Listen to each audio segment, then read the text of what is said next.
અને પવિત્ર મનવાળા એ ત્રણેય દૈત્યોએ ઊંચે આવીને આકાશને ઘેરી લીધું. ચળકતા શસ્ત્રોવાળા એ દૈત્યો વર્ષા ઋતુમાં વીજળીઓવાળા વાદળાઓની પેઠે ગર્જના કરતા હતા. તેઓ દેવતાઓની સામે ઘણા વર્ષો સુધી લડ્યા, પણ વિવેકને લીધે કદી પણ તેમણે અહંકાર કર્યો નહીં. એ ત્રણ દૈત્યોને મનમાં આ અમારું છે એવી વાસના ઉદય પામતી, તો આ દેહ છે તે કોણ છે અને અમે કોણ છીએ એવા વિચારથી તે વાસના તરત જ પાછી અસ્ત પામતી હતી. શરીર ખોટું છે અને દેવતાઓ પણ ખોટા છે. જે અમે છીએ તે કોણ છીએ? બ્રહ્મ જ છીએ એવા વિચારના પ્રભાવથી એમને ભય આદિનો ઉદય જ થયો નહીં. આ શરીર ખોટું છે, આ યુદ્ધાદિક કાંઈ છે જ નહીં, અમારામાં શુદ્ધ ચૈતન્ય વિના બીજું કાંઈ છે જ નહીં, અને જે આ અહંકાર થાય છે તે અમારા સ્વરૂપથી જુદો નથી એવો નિશ્ચય રાખીને તે દૈત્યો પ્રવૃત્તિ કરતા હતા. એ ભીમ, ભાસ અને દ્રઢ નામના મુખ્ય દૈત્યો અહંકારથી રહિત હતા, વૃદ્ધાવસ્થાના તથા મરણના ભય વગરના હતા, આવી પડેલા કામને જ કરનારા હતા, ધીર હતા અને વર્તમાન કાળને જ અનુસરનારા હતા. તેઓ સર્વદા આસક્તિ વગરની બુદ્ધિવાળા હતા. બીજાઓને મારવા છતાં પણ મારનારપણાનું અભિમાન ધરાવતા નહોતા, વાસનાઓના સમૂહોથી રહિત હતા અને કાર્યો કરવા છતાં પણ કર્તાપણાનું અભિમાન કરતા નહોતા. તેઓ ફળની ઈચ્છાથી નહીં, પણ સ્વામીનું કામ સેવકોએ અવશ્ય કરવું જોઈએ એવા નિયમને અનુસરીને યુદ્ધમાં તત્પર રહેતા હતા. તેઓ રાગ દ્વેષથી રહિત હતા અને સર્વદા સમદ્રષ્ટિવાળા હતા. તેમણે પોતાની ખરજની પેઠે દેવતાઓની સેનાને હણી નાખી, વશ કરી, ભોગવી, હરી લીધી અને બાળી નાખી. આમ ભીમ, ભાસ અને દ્રઢ નામના દૈત્યોએ દેવતાઓની સેનાને અત્યંત ત્રાસ પમાડ્યો. એટલે તે સેના હિમાલયમાંથી નીકળેલી ગંગાની પેઠે વેગથી નાસી ગઈ. જેમ વાયુઓએ પીડેલી વાદળાઓની પંક્તિ પર્વતને શરણે જાય, તેમ દૈત્યોએ પીડેલી દેવતાઓની તે સેના ક્ષીર સમુદ્રમાં શયન કરનારા નારાયણને શરણે ગઈ. જેમ દુષ્ટ કામી પુરુષોથી બીધેલી સ્ત્રીને તેનો સ્વામી ધીરજ આપે, તેમ દૈત્યોથી બીધેલી દેવતાઓની તે સેનાને શેષશાયી નારાયણે ધીરજ આપી.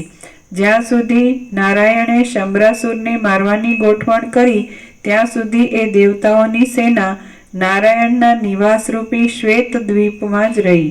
પછી નારાયણને અને શંભરાસુરને દારૂણ યુદ્ધ થયું અને તેમાં આ કાળમાં પણ પ્રલયકાળની પેઠે મોટા મોટા પર્વતો ઉડ્યા.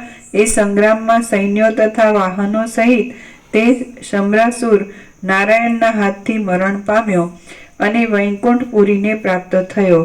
જેમ પવન દીવાઓને હોલવી નાખે છે, તેમ વિષ્ણુએ જ તે વિષમ સંગ્રામમાં ભીમ, ભાસ અને દ્રઢ નામના એ દૈત્યોને શાંત કરી દીધા. વાસનાઓથી રહિત જ રહેલા એ લોકો જ્યારે શાંત થયા, ત્યારે જેમ હોલવાઈ ગયેલા દીવાઓની ગતિ કોઈના જાણવામાં આવતી નથી, તેમ તેમની ગતિ પણ કોઈના જાણવામાં આવી નહીં. કૌંસમાં કર્માદિક કરનારાઓને મરણ પામ્યા પછી તે લોકમાં જવું પડે છે. તેથી લોકની ગતિ બીજાઓના જાણવામાં આવે, પણ બ્રહ્મવેત્તાઓને તો મરણ પામ્યા પછી પણ સ્વરૂપમાં જ રહેવાનું થાય છે, માટે તેમની ગતિ કોઈના જાણવામાં આવે જ નહીં. કૌંસ પૂરો. હે રામ, મન જો વાસનાવાળું હોય તો બંધાયેલું છે અને વાસના વગરનું હોય તો મુક્ત જ છે. એટલા માટે તમે વિવેકથી વાસના રહિતપણું સંપાદન કરો. સાચા સ્વરૂપ ચૈતન્યનું સારી પેઠે અવલોકન કરવાથી વાસના ક્ષય પામે છે અને વાસનાનો નાશ થતાં ચિત્ત દીવાની પેઠે નાશ પામે છે. પરિપૂર્ણ ને વાસ્તવિક સત્ય એવો ચૈતન્યાત્મા આજે દ્રશ્યની ભાવના કરે છે, તે દ્રશ્ય કાંઈ પણ સાચું નથી અને ભાવના પણ સાચી નથી એમ વિચાર કરીને ચિન્માત્રનું દર્શન કરવું એ જ યોગ્ય અવલોકન છે. સાચા સ્વરૂપ ચૈતન્યનું સારી પેઠે અવલોકન કરવાથી વાસના ક્ષય પામે છે અને વાસનાનો નાશ થતાં ચિત્ત દીવાની પેઠે નાશ પામે છે. પરિપૂર્ણ ને વાસ્તવિક સત્ય એવો ચૈતન્યાત્મા આજે દ્રશ્યની ભાવના કરે છે તે દ્રશ્ય કાંઈ પણ સાચું નથી અને ભાવના પણ સાચી નથી એમ વિચાર કરીને ચિહ્ન માત્રનું દર્શન કરવું એ જ યોગ્ય અવલોકન છે. આ જે સઘળું જગત છે તે આત્મા જ છે. માટે કોણ, ક્યાં અને કોની ભાવના કરે? જે ભાવના કહેવાય છે તે મુદ્દલ છે જ નહીં એમ જે વિચારવું તે યોગ્ય અવલોકન છે. વાસનાઓનો અર્થ, ચિત્ત અને ચિત્તનો અર્થ એ સઘળું સત્ય વિચારથી જેમાં લીન થાય છે તે પરમપદ છે. વાસનાઓનો અર્થ, ચિત્ત અને ચિત્તનો અર્થ એ સઘળું સત્ય વિચારથી જેમાં લીન થાય છે તે પરમપદ છે. વાસનાઓથી ઘેરાયેલું ચિત્ત સંસારમાં રહેલું છે અને તે જ જો વાસનાઓથી રહિત થાય છે તો જીવન મુક્ત કહેવાય છે. ચિત્ત ખોટા ભૂતની પેઠે ઉદય પામીને ઘટપટ આદિ અનેક આકારો ગ્રહણ કર્યા કરે છે. માટે તેને તરત જ શાંત કરવું જોઈએ. હે રામ, જેમ દામ વ્યાલ અને કટનું ચિત્ત દેહાત્મ ભાવે પરિણામ પામ્યું હતું તેમ તમારું ચિત્ત દેહાત્મ ભાવે પરિણામ ન પામો, પણ જેમ ભીમ, ભાસ અને દ્રઢનું ચિત્ત બ્રહ્માત્મ ભાવે પરિણામ પામ્યું હતું તેમ તમારું ચિત્ત અવિચળ બ્રહ્માત્મ ભાવે પરિણામ પામો. હે રામ, મારા પિતા બ્રહ્માએ મને પૂર્વે કહ્યું હતું કે તને દામ, વ્યાલ અને કટની પદ્ધતિ પ્રાપ્ત ન થાઓ. તમે અત્યંત બુદ્ધિમાન શિષ્ય છો એટલે તમને પણ હું એ જ ભલામણ કરું છું કે તમે દામ, વ્યાલ અને કટની પદ્ધતિને પ્રાપ્ત ન થાઓ, પરંતુ હે નિર્દોષ રામ, તમે સર્વદા ભીમ, ભાસ અને દ્રઢની પદ્ધતિને જ ધારણ કરજો. હે રામ, એ પ્રમાણે વ્યવહાર કરવાથી વ્યવહારોમાં આસક્તિ થતી નથી અને તેથી તત્વબોધરૂપ ઐશ્વર્યની પ્રાપ્તિ થાય છે. ત્યારે અપાર સુખ દુઃખોની સાંકળોવાળી અને અનેક જન્મોમાં તાપ આપવાને સારું જ પ્રાપ્ત થયેલી એવી આ સંસારની પદવીનો પોતાના મૂળ અજ્ઞાન સહિત સમૂળો નાશ થઈ જાય છે. શ્રી યોગ વાસિષ્ઠ મહારામાયણમાં સ્થિતિ પ્રકરણનો દામ, વ્યાલ, કટોપાખ્યાન સમાપ્તિ નામનો સર્ગ 34મો સમાપ્ત. હે રામ, એ પ્રમાણે વ્યવહાર કરવાથી વ્યવહારોમાં આસક્તિ થતી નથી અને તેથી તત્વબોધરૂપ ઐશ્વર્યની પ્રાપ્તિ થાય છે. ત્યારે અપાર સુખ દુઃખોની સાંકળોવાળી અને અનેક જન્મોમાં તાપ આપવાને સારું જ પ્રાપ્ત થયેલી એવી આ સંસારની પદવીનો પોતાના મૂળ અજ્ઞાન સહિત સમૂળો નાશ થઈ જાય છે. શ્રી યોગ વાસિષ્ઠ મહારામાયણમાં સ્થિતિ પ્રકરણનો દામ, વ્યાલ, કટોપાખ્યાન સમાપ્તિ નામનો સર્ગ 34મો સમાપ્ત. ઓમ ઓમ.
કોઈને ભગવાનનો વ્યાપક વાર્ષિકોત્સવનું લિસ્ટ બાકી હોય કોઈ નવા આવ્યા હોય તો ભગવાનના વ્યાપક વાર્ષિકોત્સવનું લિસ્ટ જેને બાકી હોય એને આપો.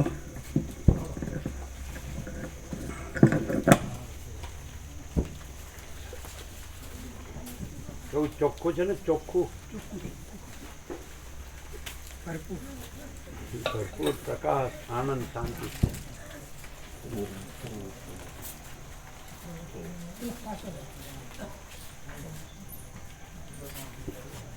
કેવું છે?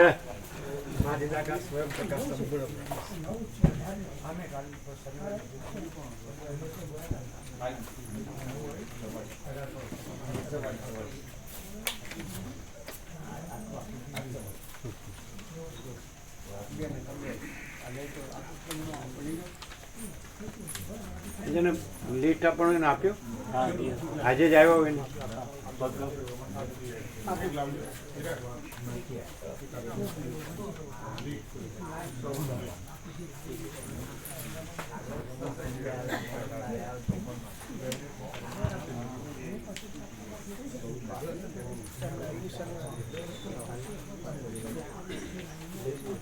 આ ભગા પ્રભુ આપ્યું લીટ અને પેલી આપી પ્રવાસની પત્રિકા અમને આપ્યું આવી ગયું શનિવારે.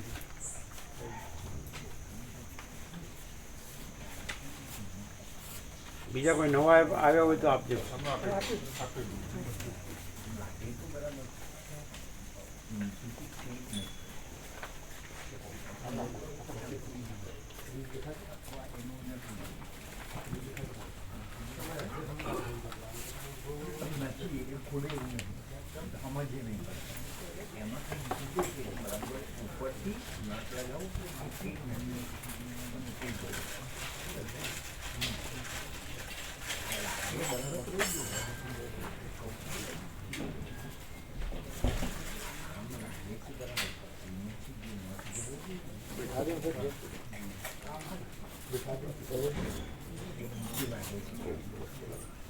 કેમ રહ્યું? ફૂલ પ્રકાશ. હે ફૂલ પ્રકાશ. મોહ વાસનાના ખ્યાલો જે છે ને, હે મોહ વાસનાના ખ્યાલો બીજા સમજાવે ને, અને એ તો કુછ હે નહીં.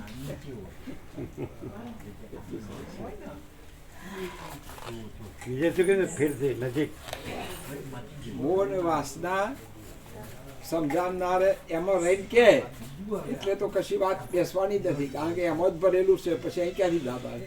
અહીં તો એ છ જ નહીં, એને ભ્રાંતિ રૂપે પણ નથી લેવાનું. પરમ ચિદાકાશ સિવાય કશું નથી.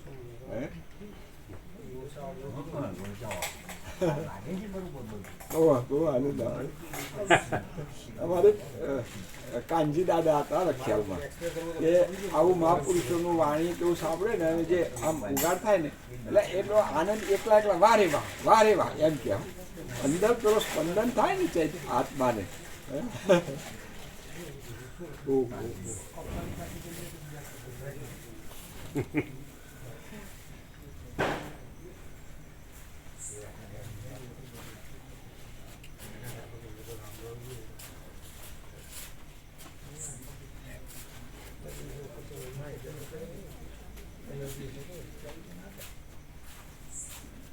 એ લઈ લો.